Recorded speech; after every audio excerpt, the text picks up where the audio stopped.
Some of you, I think, will have heard of a famous sort of organizer whose name is Maria Kondo. Maybe you've heard of her. She had like a Netflix special. She's from Japan, and she was famous, so famous, in fact, that I heard of an interior designer, which I wouldn't normally pay too much attention to, but she became very famous. Again, had a kind of a Netflix series, an episode, even describing kind of her philosophy. And Maria Kondo became quite famous when she was describing how to organize rooms, what to keep and what to get rid of. And she had kind of this principle. Say, for example, you have all these trinkets there on the shelf. You should start first and foremost to get rid of some of these, but keep only those things that spark joy. That was kind of a big thing for her. Keep things that spark joy and kind of declutter the rest. Get the rest of the things out of the way that you're not using. And this principle has a lot of wisdom behind it, I think, because ultimately what she's trying to say is that sometimes a lot of things can get in the way of what is truly important. Things kind of that are superfluous or things that aren't so necessary can become clutter that sort of blind us from what really sparks joy, from what is most important for us in our lives. And I think perhaps this is a good image to consider when we think or reflect upon the gospel today. In the gospel today, Jesus has this wonderful encounter with the rich young man. And it seems that, kind of like Maria Kondo would do, Jesus is trying to declutter things from the rich young man's life. He's trying to take away things that are holding him back from what is most important. Jesus wants him to focus on what truly sparks joy in his life. Jesus, in encountering this rich young man, points out that for him, what has created clutter, what blinds him, is his wealth. And for all of us, it can be something different. Wealth, possessions can certainly be there. But for this rich young man, the issue he had in his life were his many possessions. And it was blinding him from what truly gave him joy, which was Jesus. And we can tell that the rich young man is very much kind of drawn by Christ. He's gone, he's sought him out. We know the rich young man is trying to follow God in his life. He's following the commandments, but he wants in a particular way to follow Jesus and kind of really follow Jesus with his entire heart. And we see that Jesus sees this about him, respects this about him. We see that there's a relationship of love. There's a beautiful line in this gospel where Jesus looks at the young man and loved him. For this rich young man, Jesus was what gave him joy. He wanted truly to follow Christ.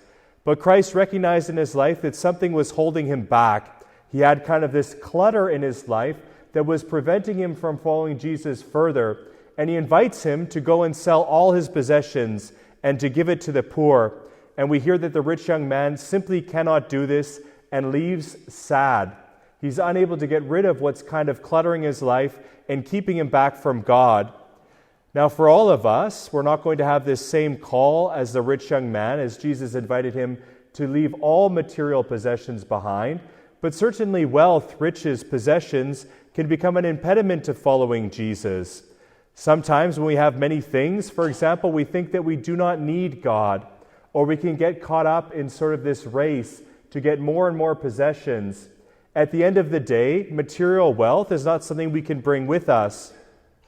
I've maybe told you this story before about this woman whose husband would always kind of bug her and pest her and say, "When I die, I want you to bury me with my money. So please bury me with all my money." And he'd repeat this time and time again. So many of her friends heard him saying this, that he wanted to be buried with his money. So he passed away one day, and at the funeral there was an open coffin there, and people were doing a viewing. And before the coffin was about to be closed, the man's wife ran up and said, Wait, I need to put something in the coffin." So she runs up and she put kind of a large box into the coffin with her husband and said, "Okay, now you can close the coffin." And then she stepped back and the coffin was closed and they proceeded with the funeral. And after the funeral, one of the woman's friends came up to her and said, "You didn't really kind of go along with what your husband was asking you. You didn't really actually bury him with your money, did you?" And she said, "Of course, I was a good wife. I did exactly what he told me. I went to his bank, right? And I went and I saw how much money was there. And I wrote a big check for that amount of money. And I put it there in that box with him and buried him with that check." So money, of course, is something we can't bring with us, these possessions. And Jesus invites this rich young man to leave them behind, to focus on what truly will bring him joy, which is Jesus. And Christ invites each of us in this gospel, in this Sunday, to do the same, to consider things in our life, things that might be good, things that might be necessary, but maybe in some ways are blinding us from following Christ. We see the disciples later mention some of these. They talk about how they've left family behind, land behind.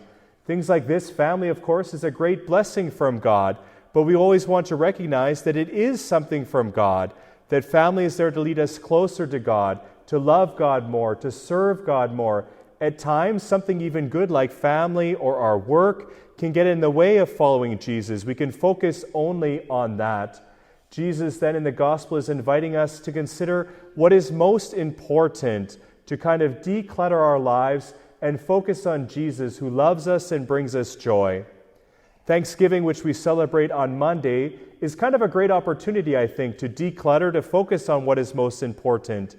Thanksgiving, I think, it's not like an explicitly Christian or Catholic holiday, but it's such a Christian principle, isn't it? To be thankful, to recognize all the good things that we have in our life, to name them, to give thanks to them, and to make that connection that all the blessings we have come to us from God who loves us, and to recognize that they are gifts from God.